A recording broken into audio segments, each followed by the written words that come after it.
உங்க அப்பா இங்க தான் இருப்பாருன்னு சொன்னாங்க, அதான் தேடிக்கிட்டு இருக்கேன். எங்க உங்க அப்பாவையே காணோம்?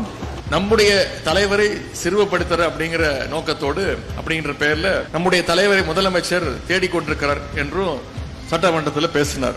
ஆனா அதே நேரத்தில் சென்னையில் இருக்கக்கூடிய நம்முடைய முதலமைச்சருடைய தொகுதி பெரம்பூர் தொகுதி மக்கள் என்ன தெரியுமா சொல்றாங்க, நாங்கெல்லாம் தெரியாம ஒருத்தரை தெரியாதனமா ஜெயிக்க வச்சிட்டோமே, அவர் எங்க போனாரு யாராவது பாத்தீங்களான்னு கேட்கிற அளவுக்கு இன்னைக்கு பெரம்பூர் சட்டமன்ற தொகுதி மக்கள் புலம்பிட்டு இருக்கிறாங்க. நம்ம தலைவர் என்னைக்கும் தேடி கண்டுபிடிக்கிற இடத்திலிருந்து நம்முடைய தலைவர் இருந்ததே கிடையாது. விசா டைம்ல தலைவரை தேடி போலீஸ் கோபாலபுரம் இல்லத்திற்கு அவரை கைது செய்வதற்கு அன்னைக்கு வந்தாங்க. அப்போ கலைஞர் அவர்கள் சொன்ன பதில், என்னுடைய மகன் கழக நிகழ்ச்சிக்காக வெளியூர் போயிருக்காரு, வந்ததும் நானே உங்ககிட்ட அனுப்பி வைக்கிறேன்னு சொன்னவர் தான் டாக்டர் கலைஞர் அவர்கள். கலைஞர் சொன்னபடி கழக பணி முடிஞ்சு வந்த நம்முடைய தலைவரை உடனடியாக காவல் நிலையத்துக்கு அனுப்பி வச்சார்.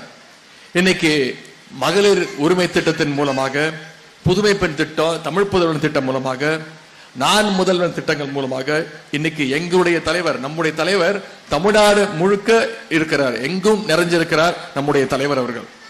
தினமும் மக்களோடு மக்களாக இருக்கக்கூடியவர் நம்முடைய தலைவர் அவர்கள், மக்களுடைய இதயங்களில் இருக்கக்கூடியவர் நம்முடைய தலைவர் அவர்கள்.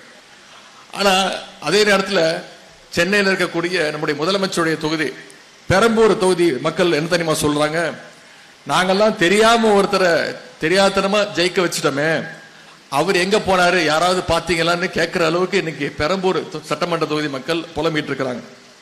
இந்த ஆட்சியில ஒட்டுமொத்த தமிழ்நாடும் யாரை தேடிட்டு இருக்கு? மின்சாரத்தை தேடிட்டு இருக்கு. போன 5 வருஷம் நல்லா இருந்த சட்டம் ஒழுங்க இன்னைக்கு மக்கள் தேடிட்டு இருக்கிறாங்க. ஆகவே கிண்டல் பண்றதா நினைச்சு முதலமைச்சர் அவரே இன்னைக்கு எக்ஸ்போஸ் பண்ண ஆரம்பிச்சிருக்கிறாரு.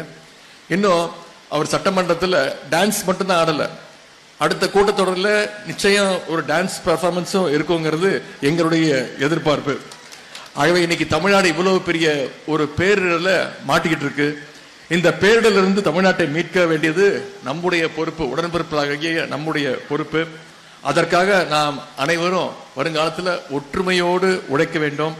நாம பார்க்காத வெற்றியும் கிடையாது, நாம பார்க்காத தோல்வியும் கிடையாது. கட்சியையும் தலைவரையும் மனசில் வச்சு நம்முடைய பணிகளை எல்லாம் நாம் வகுத்துக் கொள்ள வேண்டும்.